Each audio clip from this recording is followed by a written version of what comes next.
Welcome back to computer science exam crack channel. आज हम इस वीडियो में एक नया चैप्टर स्टार्ट करने जा रहे हैं, that is transaction management and concurrency control. देखिए, ये डेटाबेस का सबसे इजीएस्ट टॉपिक है और एग्जाम के पॉइंट ऑफ व्यू से अगर हम बात करते हैं तो एग्जाम में भी, कॉम्पिटिटिव एग्जाम में भी 1 से 2 मार्क्स का क्वेश्चन यहाँ से आता है। और अगर आप यूनिवर्सिटी के स्टूडेंट, तो यूनिवर्सिटी में जो यूनिट है आपकी, ये सबसे इजीएस्ट यूनिट मानी जाती है और 15 मार्क का क्वेश्चन ऑलमोस्ट यहाँ से आ जाता है, जो कि सभी बच्चे इजीली कर लेते हैं। ठीक है, तो आज हम स्टार्ट करते हैं introduction of transaction. So first of all you must know what is transaction. देखिए, जब हम ट्रांजैक्शन की बात करते हैं तो ट्रांजैक्शन सुनते ही हमारे माइंड में क्या आता है कि हाँ, बैंक की ट्रांजैक्शन है। ठीक है, ठीक है, जब हम कहते हैं कि हाँ एक ट्रांजैक्शन करने, तो ऑटोमेटिकली अंडरस्टूड होता है कि वो बैंक की ट्रांजैक्शन की बात कर रहा है। ठीक है, तो सिमिलरली डेटाबेस के अंदर भी हम ट्रांजैक्शंस करते हैं। तो सबसे पहले हम एग्जांपल लेते हैं बैंक ट्रांजैक्शन का।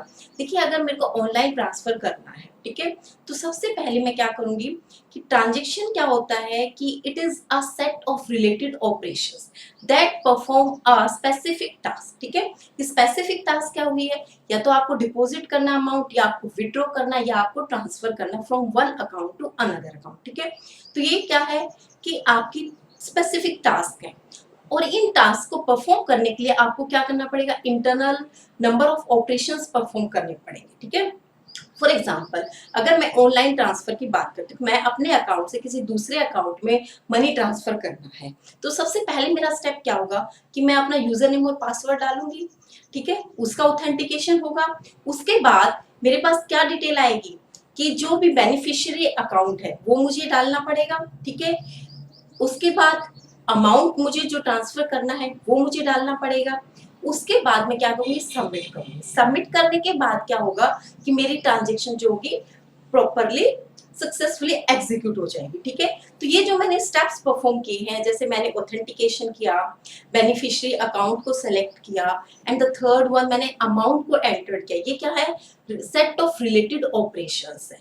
जो एक पर्टिकुलर जो हम टास्क करने जाते, टास्क क्या था हमारा, transfer amount from one account to another account. ठीक है, तो सिमिलरली और एग्जैक्टली क्या होगा कि हमारे जो डेटाबेस के अंदर भी है कि ये ट्रांजैक्शन परफॉर्म होती है। ठीक है, जब हम डेटाबेस के अंदर कुछ चेंजेस लाना चाहते हैं, ठीक है, ट्रांजेक्शन का मतलब क्या होता है, चेंज करना। ठीक है, जैसा हम बैंकिंग से में भी देख सकते हैं, अगर मैं अपने अकाउंट से कुछ मनी जो है ट्रांसफर कर रही हूँ, तो ऑटोमेटिकली कुछ डिडक्शन मेरे अमाउंट में होगा। ठीक है, और जो रिसीवर होगा उसके अमाउंट में, उसके अकाउंट में वो अमाउंट ऐड हो जाएगा। ठीक है, तो मीनिंग क्या हुआ कि हम कुछ ना कुछ चेंज करना चाह रहे हैं हम अपने अकाउंट के अंदर। ठीक है, तो सिमिलरली हम डेटाबेस के अंदर भी जो कोई चेंज परफॉर्म करना चाहते हैं तो उसको हम ट्रांजैक्शन कहते हैं।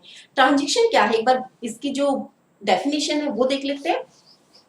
Transaction it is a set of logically related operations to perform unit of work. Fine, तो यहाँ पर क्या है, लॉजिकल रिलेटेड ऑपरेशंस, जो भी आप स्टेप्स परफॉर्म करते हैं वो ऑपरेशंस होंगे किसके लिए, एक पर्टिकुलर टास्क को परफॉर्म करने के लिए। फाइन, और ट्रांजैक्शन कहाँ परफॉर्म करते हैं, दिस इज आवर डेटाबेस और this is our transaction. Transaction क्या करेगी, कुछ चेंजेस लेकर आएगी डेटाबेस के अंदर। फाइन, अब देखिए ट्रांजैक्शन क्या हुआ, transaction is a set of instructions. ठीक है, अभी मैंने आपको एग्जांपल दिया था बैंकिंग सिस्टम का, तो बैंकिंग सिस्टम में क्या बताया था कि जैसे ऑथेंटिकेशन है, नंबर 1 इंस्ट्रक्शन होगी। उसके बाद बेनिफिशियरी अकाउंट मुझे सेलेक्ट करना, नंबर 2 इंस्ट्रक्शन हो गई। अब मुझे अमाउंट एंटर करना है, नंबर 3 इंस्ट्रक्शन हो गई। ठीक है, तो वो क्या है कि total number of instructions makes a single transaction. Fine, तो ये था स्टूडेंट्स हमारा ट्रांजैक्शन डेटाबेस के अंदर। अब देखिए, जब भी हम ट्रांजैक्शन परफॉर्म करते हैं तो ट्रांजैक्शन परफॉर्म करने के बाद हमारा डेटाबेस कंसिस्टेंट रहना चाहिए। ठीक है, डेटाबेस के अंदर सबसे बड़ी टर्म क्या होती है, कंसिस्टेंट। बिफोर ट्रांजैक्शन और after transaction your database must be consistent. एक सेम वैल्यू आपको मिलनी चाहिए। ठीक है, अगर वो सेम वैल्यू नहीं मिलती है तो वो इनकंसिस्टेंट होगा। एक और एग्जांपल सुन लेते हैं। देखिए, अब एटीएम की बात करते हैं। एटीएम में हम कई बार ट्रांजैक्शंस करते हैं और ट्रांजैक्शन हमारी फेल हो जाती है। ठीक है, और वो मैसेज शो करता है कि हमारे अकाउंट से मनी डिडक्ट हो चुका है, लेकिन हमारे पास तो मनी आया नहीं। ठीक है, तो वो क्या हुआ कि मेरे अकाउंट से वो मनी डिडक्ट हुआ, तो वहां से तो माइनस शो कर दिया उसने, मनी मेरे पास है ही नहीं, जो मैंने निकाला था विड्रॉ किया था वो अमाउंट मेरे हाथ में आया ही नहीं है। ठीक है, तो इसका मतलब क्या हुआ कि डेटाबेस इनकंसिस्टेंट हो गया। फिर हम क्या करते हैं, बैंक में रिपोर्ट करते हैं। ठीक है, एक दो दिन में डेटाबेस को वो बैंक वाले मैनेज कर देते हैं। ठीक है, कि वो मनी वापस से हमारे अकाउंट में ऐड हो जाता है अगर हम विड्रॉ नहीं करना चाहते। ठीक है, तो वो क्या है कि एक सेम स्टेट रहनी चाहिए आपका बिफोर ट्रांजेक्शन और आफ्टर ट्रांजेक्शन। फाइन, तो ये होता है आपका डेटाबेस के अंदर ट्रांजेक्शन।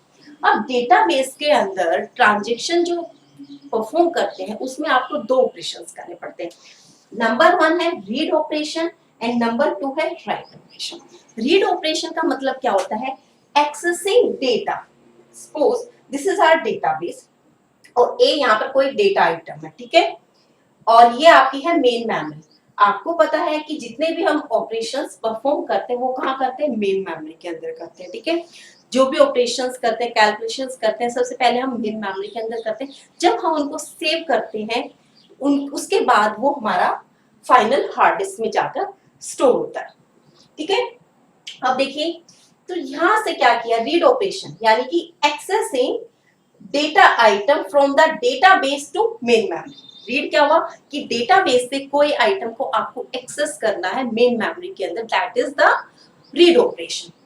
तो यहाँ पर डेटा आइटम है आपका ए हम रीड कर रहे हैं from the database to main memory, fine, through the read operation. Fine, and second operation is write operation. Write operation में क्या करते हैं कि मेन मेमोरी से हम डेटाबेस के अंदर डेटा को सेव करते हैं, लिखते हैं। ठीक है, आप देखिए यहाँ पर मेन मेमोरी में हमारे पास डेटा आइटम था ए, हमने राइट ऑपरेशन परफॉर्म किया और डेटा आइटम कहाँ स्टोर हो गया, हमारा डेटाबेस के अंदर। तो स्टूडेंट्स, जब हम ट्रांजेक्शन के ऊपर ऑपरेशंस की बात करते हैं तो we perform usually two operations, read और राइट ऑपरेशन। ठीक है, और रीड और राइट ऑपरेशंस परफॉर्म करने के लिए हम क्या करते हैं कि डेटाबेस से जब हम कोई डाटा को एक्सेस करते हैं उसे कहते हैं हम रीड, और राइट जब हम डेटाबेस के अंदर कुछ लिखते हैं उसे कहते हैं हम राइट ऑपरेशन। ठीक है स्टूडेंट्स, ये थे कुछ बेसिक कॉन्सेप्ट जो ट्रांजेक्शन की यूनिट स्टार्ट करने से पहले आपको आनी चाहिए। ठीक है, एक एग्जांपल और ले लेते हैं।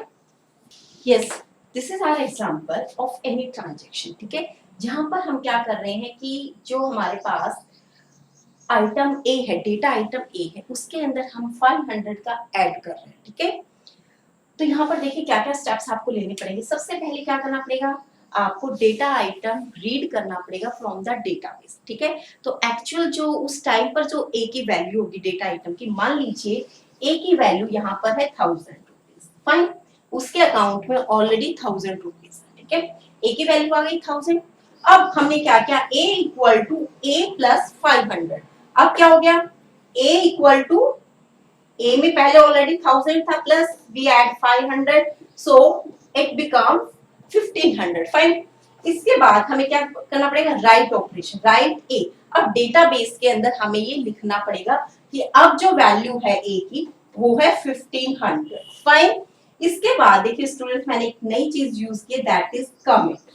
कमिट एक कमांड होती है जिस जब आप जैसे आप कमिट लिखते हैं तो इसका मतलब क्या होता है कि डेटाबेस में आपका डेटा जो है प्रॉपरली सेव हो चुका। ठीक है, अगर आप कमिट नहीं लिखते हैं, ठीक है, तो उसका मीनिंग कंफर्मेशन नहीं होती कि आपका डेटाबेस के अंदर जो है आपने ट्रांजैक्शन परफॉर्म की है वो आपका स्टोर हुआ या नहीं हुआ। ठीक है, इसलिए हर एक ट्रांजैक्शन के बाद कमिट लिखना नेसेसरी होता है। ठीक है, जैसे हम कमिट लिखते हैं तो ऑटोमेटिकली ये हो जाता है कि हमारा डेटाबेस के अंदर, मान लीजिए ये हमारा डेटाबेस है। ठीक है, अब डेटाबेस में जो ए की वैल्यू आ जाएगी वो 1500 हो जाएगी आफ्टर कमिट। अब कोई नेक्स्ट टाइम इस वैल्यू को एक्सेस करेगा तो उसको क्या मिलेगी की वैल्यू 1500 मिलेगी। ठीक है, तो ये था एक बेसिक सा एग्जांपल। अब देखिए एक चीज और बताना चाहूंगी मैं कि जब हम ट्रांजैक्शन करते हैं तो कई बार हमारी ट्रांजैक्शन फेल हो जाती है। सिमिलरली डेटाबेस के अंदर भी ऐसे ही होता है। अब हम ऑनलाइन के, अभी मैंने जो एग्जांपल दिया कि कई बार हम अकाउंट से ट्रांसफर करना चाहते हैं। ठीक है, अब हमने फर्स्ट स्टेप परफॉर्म कर दिया ऑथेंटिकेशन का, उसके बाद बेनिफिशियरी अकाउंट सेलेक्ट कर लिया, उसके बाद थर्ड हमने अमाउंट भी एंटर कर लिया, उसके बाद क्या हो जाता है, ट्रांजैक्शन फेल हो जाती है। अब जैसे ही ट्रांजैक्शन फेल होती है तो क्या होगा, ट्रांजेक्शन जैसे ही फेल होगी तो क्या होगा, हमारा डेटा सेव नहीं होगा। ठीक है, हमने जो एक्शंस परफॉर्म किए वो हमारे क्या होंगे, दोबारा से हमें करने पड़ेंगे। ठीक है, तो जब भी कोई ट्रांजेक्शन फेल होती है, ठीक है, तो हमें उसे स्टार्टिंग से करना पड़ता है। कभी भी हम ट्रांजेक्शन को बीच में नहीं छोड़ते हैं, जिसको बोलते हैं डेटाबेस के अंदर ऑटोमिसिटी। ऑटोमिसिटी, ठीक है, इसका मीनिंग क्या होता है, या तो आपके ट्रांजेक्शन कंप्लीटली एग्जीक्यूट हो या बिल्कुल भी ना हो। ठीक है, इसमें हम जनरली जो टर्म यूज करते हैं ऑल और नन। ऑल किसके लिए, या तो ट्रांजेक्शन कंप्लीटली जितने भी ऑपरेशंस आपको परफॉर्म करने वो सक्सेसफुली परफॉर्म हो जाए, नहीं तो क्या हो कि कोई भी ऑपरेशन आपका परफॉर्म नहीं होना चाहिए। ठीक है, अगर आपकी मान लीजिए कोई स्टेप, कोई ऑपरेशन अगर परफॉर्म नहीं हुआ तो हम दोबारा से उस ट्रांजेक्शन को स्टार्ट करते हैं और हम उसको करते हैं रोल बैक। ठीक है, मान लीजिए हमने रीड कर लिया, उसके बाद यहाँ पर जो है हमारी ट्रांजेक्शन फेल हो गई। ठीक है, अब यहाँ पे ट्रांजेक्शन फेल हुए तो हम क्या करेंगे, रोल बैक लगाएंगे। यहां से रोल बैक का मीनिंग क्या होता है कि अब इसके बाद जितनी भी स्टेटमेंट्स आपने एग्जीक्यूट की हैं वो सारी की सारी दोबारा से आपकी एग्जीक्यूट होंगे with the help of roll back command. ठीक है, रोल बैक करते ही क्या होगा, ये ऑपरेशन जो है आपका दोबारा से परफॉर्म होगा, ये भी आपका दोबारा से होगा, उसके बाद जो भी चेंजेस आएगा वो परमानेंटली आपके डेटाबेस के अंदर स्टोर हो जाएगा। तो स्टूडेंट्स, ये था बेसिक टॉपिक ट्रांजेक्शन के बारे में, बेसिक इंट्रोडक्शन है आपका ट्रांजेक्शन के बारे में। आगे हम ट्रांजेक्शन मैनेजमेंट और कंकरेंसी कंट्रोल में बहुत इंटरेस्टिंग टॉपिक करने वाले हैं। एक होता है ट्रांजेक्शन की प्रॉपर्टीज, एसिड प्रॉपर्टीज करेंगे, ट्रांजेक्शन की डिफरेंट स्टेट्स करेंगे, कंकरेंसी कंट्रोल करेंगे, 2 फेज लॉकिंग, 3 फेज लॉकिंग, वो सब हम इसमें करने वाले हैं और काफी इंटरेस्टिंग और इजी टॉपिक रहेंगे। अगर आपको ये वीडियो पसंद आता है तो इसे लाइक शेयर करना ना भूलें, और अगर आपने मेरे चैनल को सब्सक्राइब नहीं किया तो जल्दी से इसे सब्सक्राइब कर लो, ताकि आपको आने वाले वीडियोस का नोटिफिकेशन मिलता रहे, जिससे कि आपकी भी ये यूनिट कंप्लीट हो जाए। तब तक के लिए थैंक यू।